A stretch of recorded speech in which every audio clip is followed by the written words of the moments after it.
The envelope arrived on a gray Monday morning. It was thicker than Mark Harrison expected. No company logo, no return address, just one line written across the front. Confidential investigation results. Mark stared at it for nearly a minute before picking it up.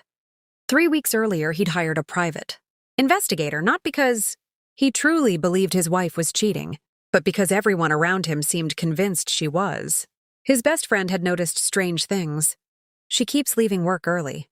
His sister had whispered during a family dinner. I saw Emma having lunch with another man. Even his teenage son had innocently asked, "Dad, why does Mom always turn her phone over when you walk into the room?" Mark had laughed it off. Emma wasn't that kind of woman. They had been married for 18 years. She was the woman who stood beside him when he lost his father. The woman who worked double shifts as a high school counselor while helping him build his small business. The mother of their 2 children. Trusting her had never been difficult. But doubt had a way of growing quietly. So he hired someone. Not to catch her. To prove everyone else wrong. His phone rang. It was the investigator. I delivered the file. Should I open it? Mark asked. The man was silent for several seconds. Finally, he spoke. I've done this job for 22 years. I've delivered evidence in hundreds of cases. But I've never seen one like yours. Mark felt his heartbeat quicken. So, she is cheating? Another pause. I can't answer that over the phone. Just promise me one thing. What? Don't confront your wife until you've seen every photograph. The call ended. Mark slowly opened the envelope. Inside were dozens of photographs. The first one showed Emma leaving the school where she worked. Nothing unusual. The second showed her entering a downtown cafe. Across the table sat an older man. Mark had never seen him before. The third photograph showed the man holding Emma's hands across the table. Mark's stomach dropped. The fourth picture showed them embracing outside the cafe. His vision blurred. No. He kept turning pages.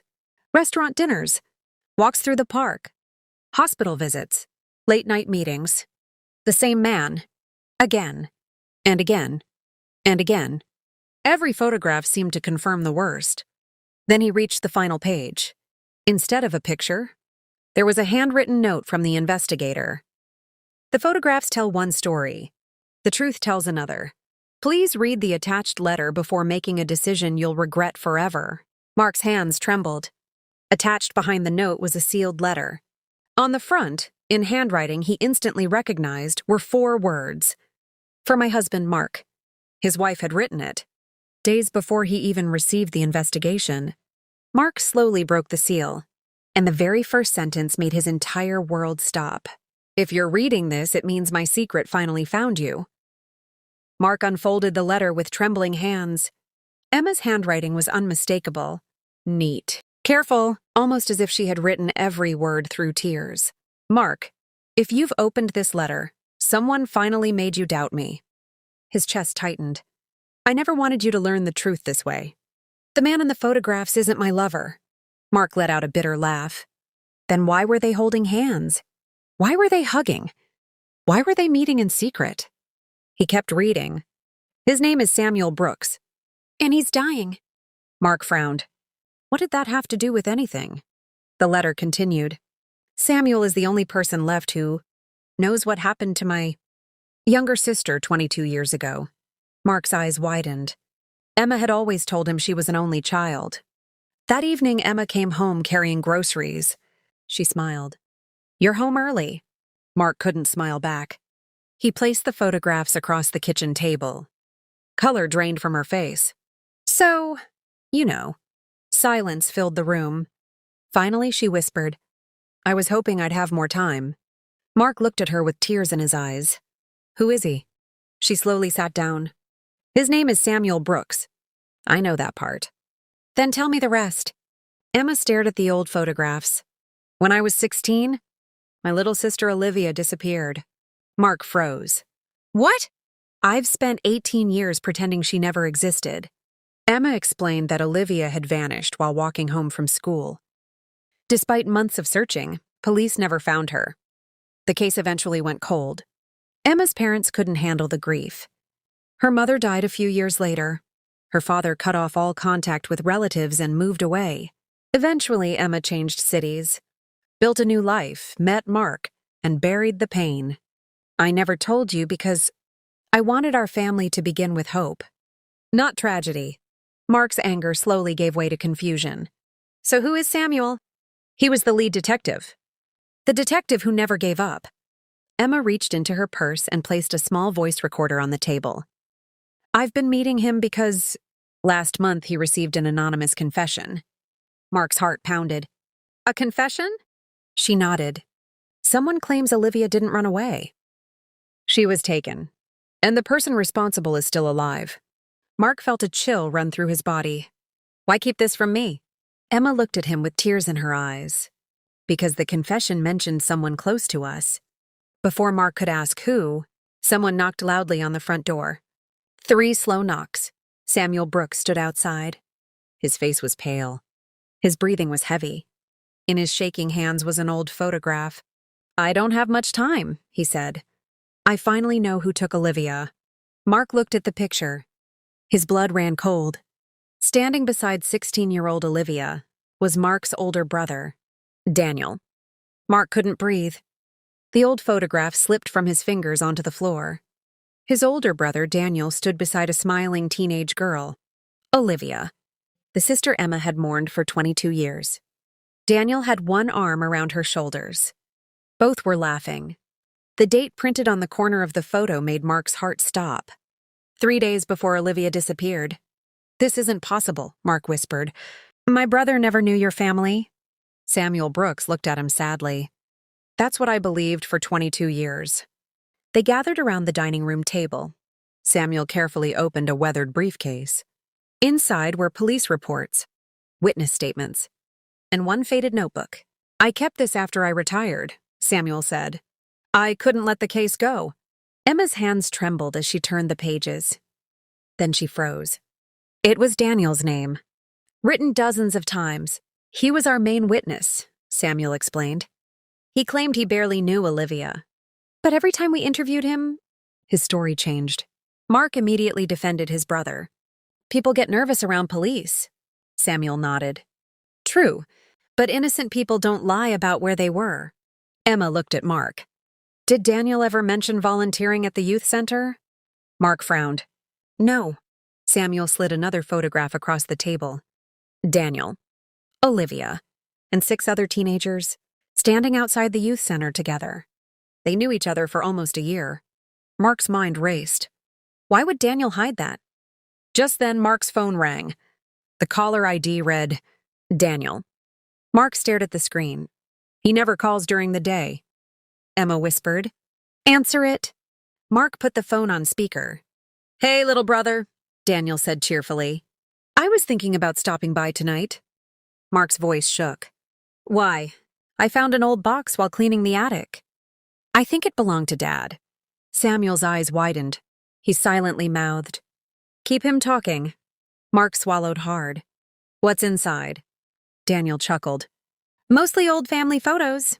Then his tone suddenly changed. Funny thing. There's a picture of me with a girl I don't remember. Emma closed her eyes. Samuel's expression turned grim. Daniel continued. I thought maybe you'd recognize her. Mark could barely speak. What does she look like? There was a long silence. Then Daniel quietly answered. She looks exactly like your wife. The call ended. Nobody said a word. Samuel slowly stood. He knows. What? Mark asked. He knows we've reopened the investigation. Before anyone could react, Samuel's phone buzzed. It was a message from an unknown number. Attached was a live photo.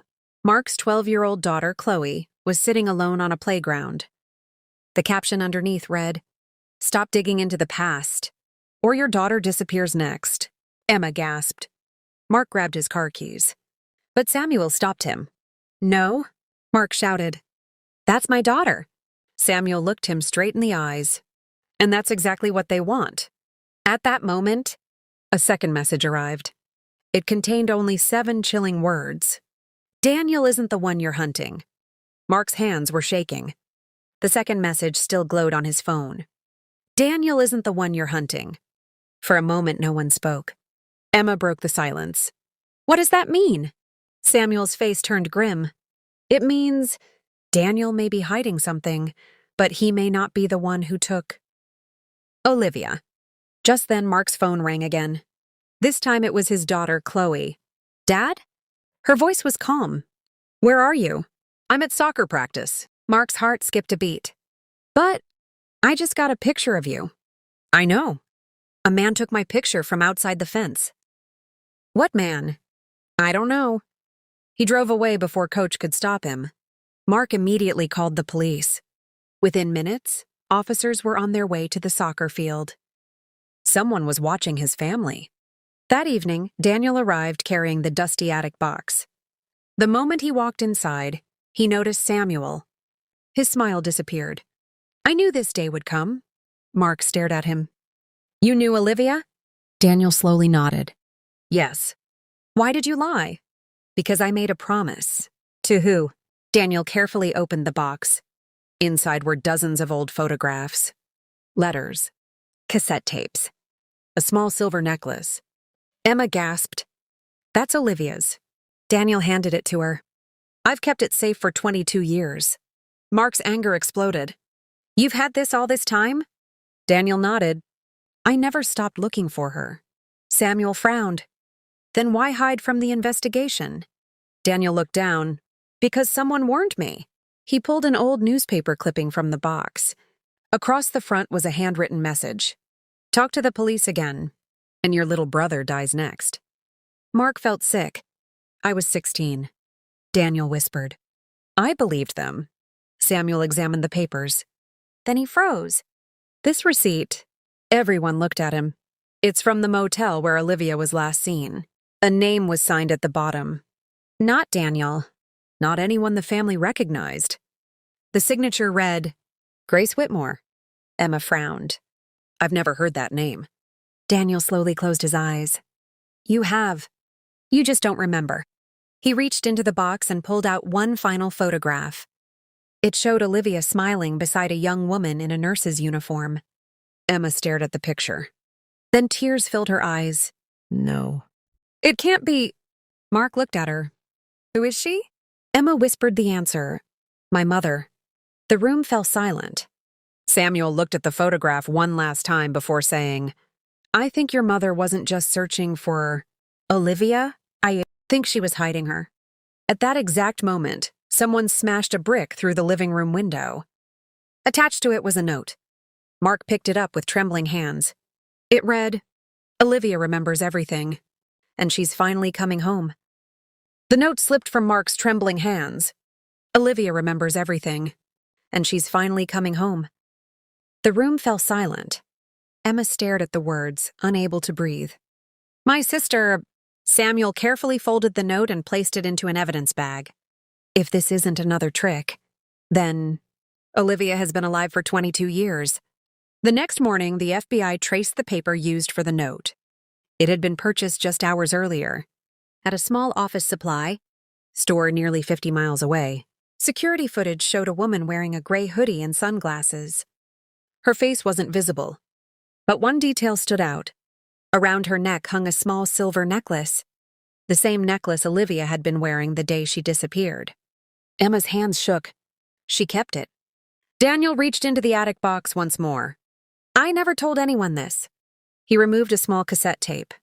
I found this in my mailbox 2 weeks after Olivia disappeared. Samuel stared at it. You never gave this to the police? Daniel lowered his head. I was terrified. Agent Harper carefully inserted the tape into an old player. Static filled the room.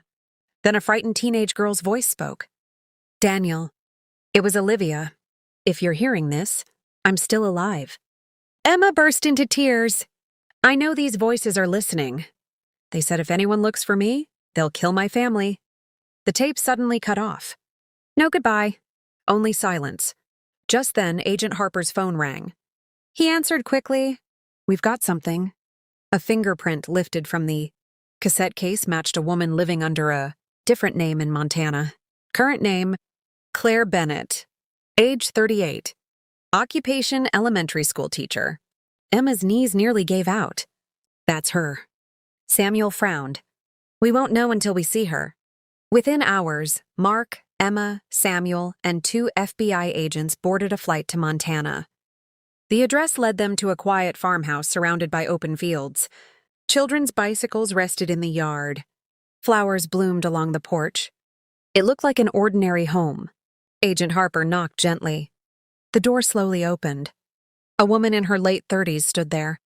The moment she saw Emma, the coffee mug slipped from her hands and shattered on the porch. Neither woman spoke. Tears filled both of their eyes. Emma whispered, "Olivia?" The woman covered her mouth. For the first time in 22 years, she nodded. The sisters ran into each other's arms, crying uncontrollably. Mark quietly stepped back, giving them space. After several minutes, Olivia looked at Samuel. "I've been waiting my whole life to tell the truth." Samuel smiled softly. "We're listening." Olivia's face suddenly turned pale. She looked past everyone toward the end of the long gravel driveway. A black pickup truck had just stopped. The driver never got out. Instead, he flashed his headlights twice. Olivia's entire body began to shake. She whispered only 5 words. "He's the man who took me." Olivia's face turned ghostly pale. She couldn't take her eyes off the black pickup truck, parked at the end of the driveway. Her hands began to shake uncontrollably. Emma wrapped an arm around her. "Olivia!" "It's okay." Olivia slowly shook her head. "No. It'll never be okay. He's here." Agent Harper immediately signaled the FBI agents. "Move!" 2 SUVs sped toward the pickup. But the moment the driver saw them, he slammed the truck into reverse. Gravel exploded beneath the tires. The chase was on. For nearly 10 miles, the pickup raced through, winding country roads before suddenly turning onto an abandoned logging trail. Then, it stopped. The driver jumped out and disappeared into the woods. By the time agents reached the truck, it was empty. Only one thing remained inside. An old leather wallet. Back at the farmhouse, Agent Harper carefully opened it. There was no driver's license. No credit cards. Only a faded photograph. Emma looked at it and gasped. It showed Olivia as a little girl, standing between her parents. But someone else's face had been torn out of the picture.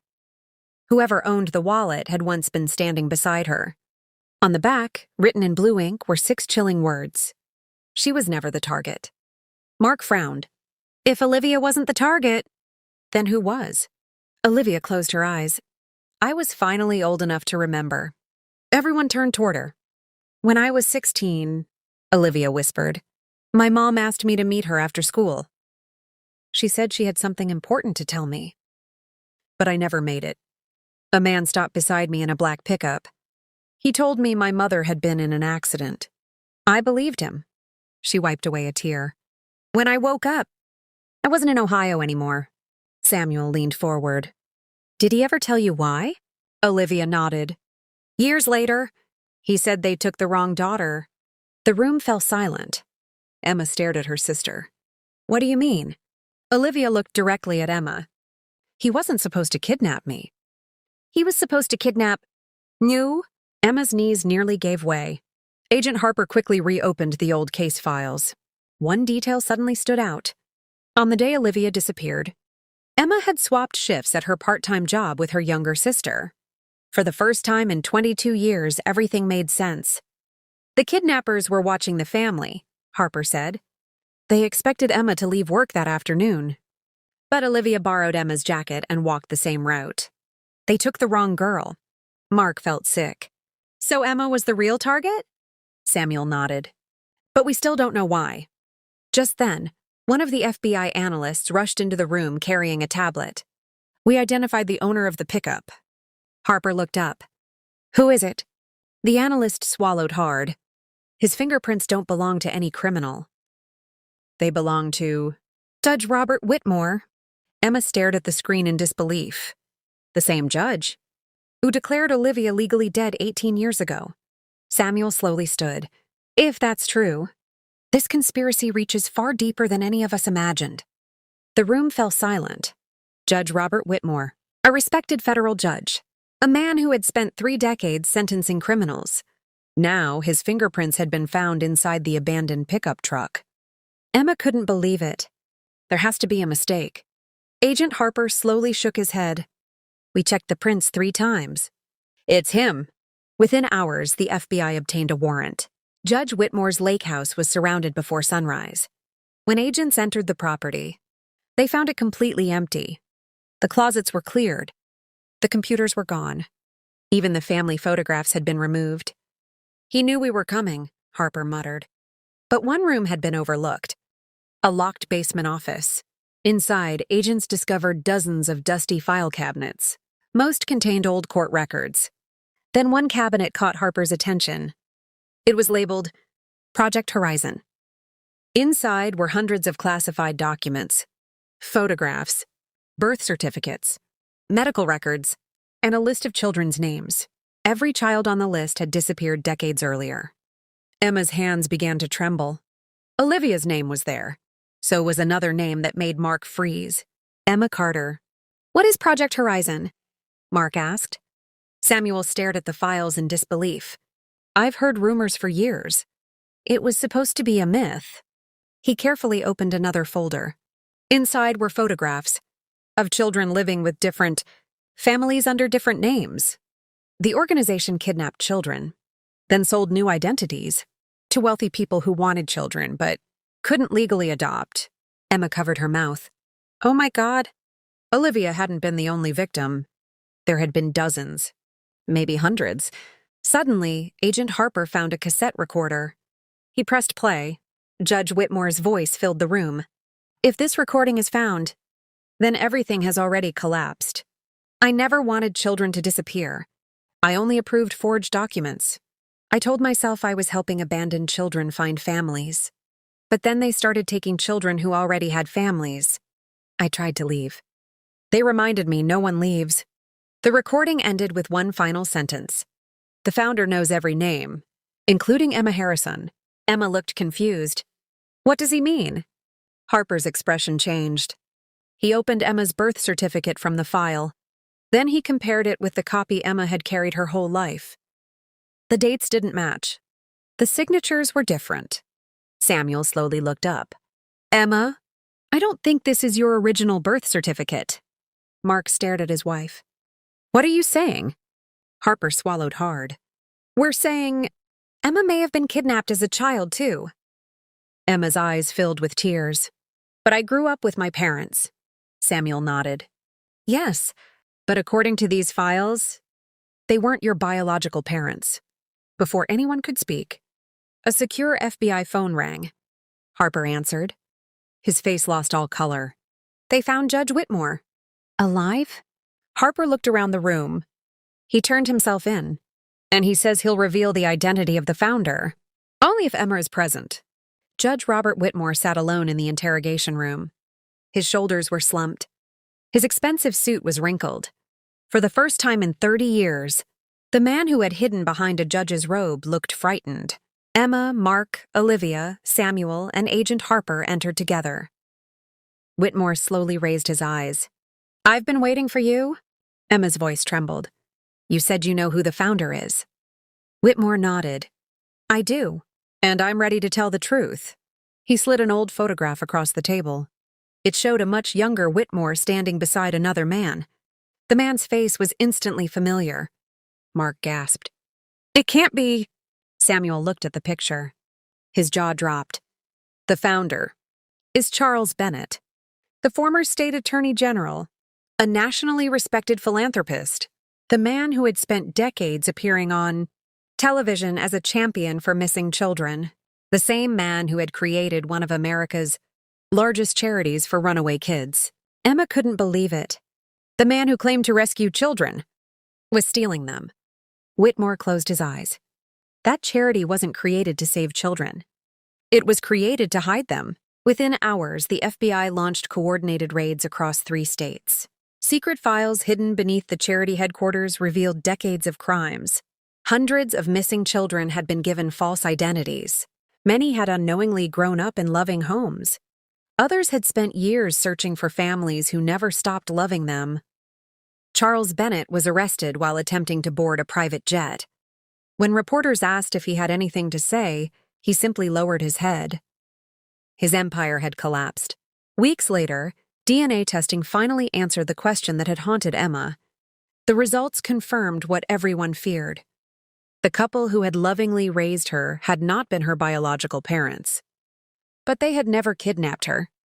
They had legally adopted a little girl whose records had already been forged by Bennett's organization. They, too, had been victims of the deception. Emma cried when she learned the truth. They loved me every single day. Samuel smiled gently. Being a parent isn't only about blood. It's about every sacrifice made out of love. Months later, Olivia and Emma stood together at a memorial honoring families of missing children. Mark watched proudly as the sisters embraced. For the first time in 22 years, Olivia no longer felt like a victim. She felt like a survivor. Mark took Emma's hand. I hired a private investigator because I wanted proof you were faithful. Emma smiled through tears. And what did you find? He squeezed her hand. I found a woman who carried unbearable pain alone because she was protecting the truth. I should have trusted you. Emma rested her head on his shoulder. And I should have trusted you enough to let you carry that burden with me. 1 year later, Samuel Brooks attended the opening of the Olivia Hope Center, a nonprofit founded by Mark, Emma, and Olivia. Its mission was simple: to reunite missing children with their families and provide hope to those still searching. As children laughed in the playground outside, Olivia looked toward the sky. I used to think my life was stolen forever. Emma wrapped an arm around her. No, they stole your childhood, but they never stole who you are. The sisters smiled. Mark joined them, taking Emma's hand. Their marriage had survived doubt, fear, and heartbreaking secrets, not because they were perfect, but because they chose truth over suspicion and love over anger. Together they walked into the future, surrounded by the family they had fought so hard to protect. The end. Moral: trust is strongest when it is built on honesty. Secrets meant to protect the people we love can still cause pain. But truth, forgiveness, and courage have the power to heal even the deepest wounds. If this story inspired you, please like, subscribe, and share it with someone who needs a reminder that every person has unique gifts. Your support helps us share more heartwarming stories that inspire hope, kindness, and perseverance.